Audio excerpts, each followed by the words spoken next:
हम सब ने इतिहास की किताबों में पढ़ा है कि नेताजी सुभाष चंद्र बोस की मौत 18 अगस्त 1945 को ताइवान में एक प्लेन क्रैश में हुई थी। लेकिन क्या यही पूरा सच है?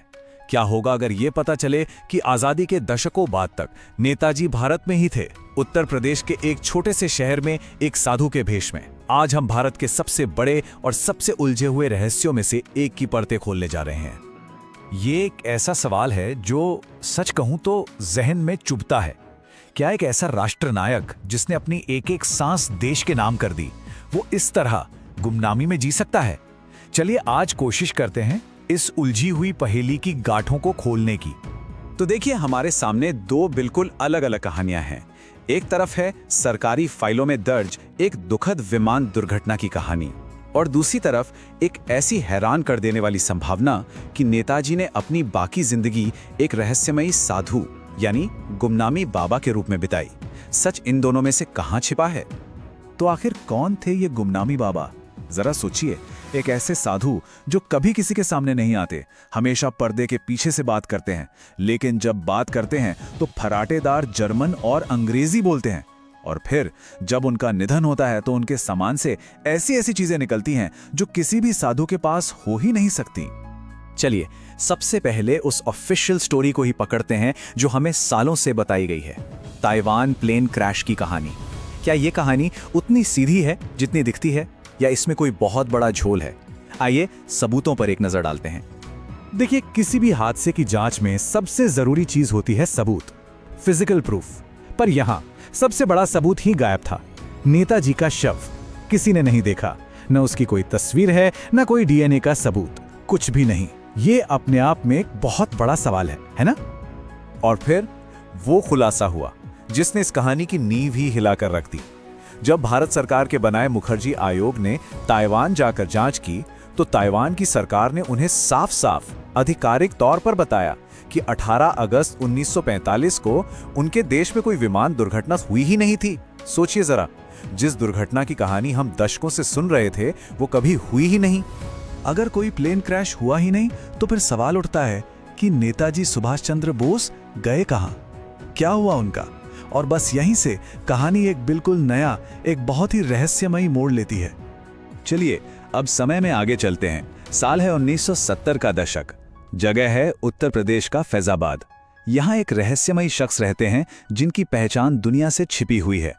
लोग उन्हें कहते थे भगवान जी या फिर गुमनामी बाबा। गुमनामी बाबा का रहन सहन किसी भी आम साधु जैसा तो बिल्कुल नहीं था। वो हमेशा एक पर्दे के पीछे रहते थे। उनकी आवाज में एक ऐसा रौब था जो किसी साधारण इंसान में नहीं होता। और सबसे हैरान करने वाली बात यह थी कि उनसे मिलने कौन आता था? आजाद हिंद फौज के पुराने गुप्तचर और स्वतंत्रता सेनानी। वो बाबा के लिए महंगे सिगार और विदेशी सामान लाते थे। अब बताइए, एक साधु को इन सब चीजों से क्या लेना देना?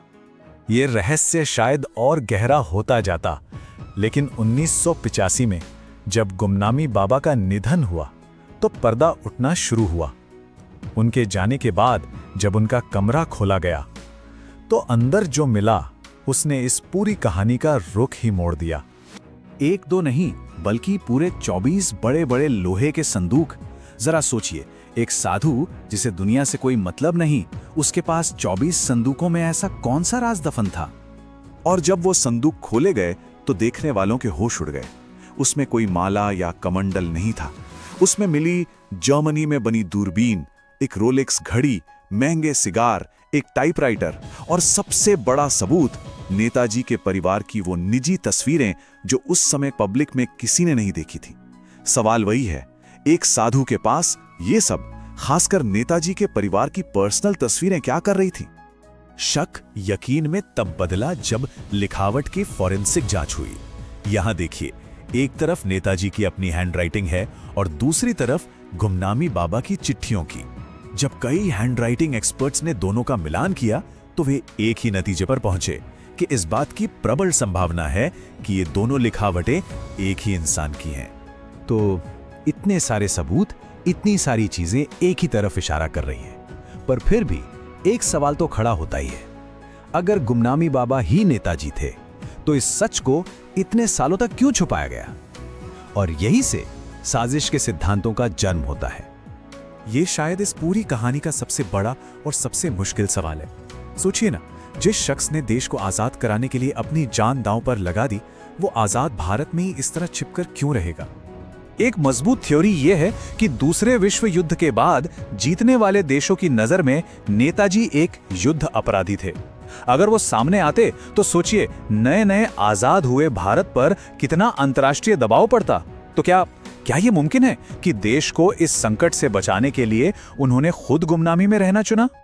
खैर, इस रहस्य का सच चाहे जो भी हो, एक बात है जो कभी नहीं बदल सकती, और वो है नेताजी सुभाष चंद्र बोस की विरासत, उनकी लेगेसी। उनका ये नारा आज भी करोड़ों भारतीयों के दिलों में देशभक्ति की आग जलाता है। यह हमें याद दिलाता है कि आजादी के लिए कोई भी कीमत बड़ी नहीं होती। तो क्या हुआ अगर उनकी जिंदगी का आखिरी अध्याय एक रहस्य है? नेताजी की महानता इस बात पर निर्भर नहीं करती कि उनकी मृत्यु कैसे हुई, बल्कि इस बात पर कि वो जिए कैसे, और वो भारत के एक सच्चे सपूत की तरह जिए। तो आखिर सच क्या है? एक राष्ट्र नायक का गुप्त बलिदान, या फिर एक बहुत बड़ी, बहुत अच्छी तरह से गढ़ी गई कहानी? इसका जवाब शायद हमेशा के लिए इतिहास के पन्नों में ही दफन रहेगा, और ये भारत के सबसे बड़े और अनसुलझे रहस्यों में से एक बना रहेगा।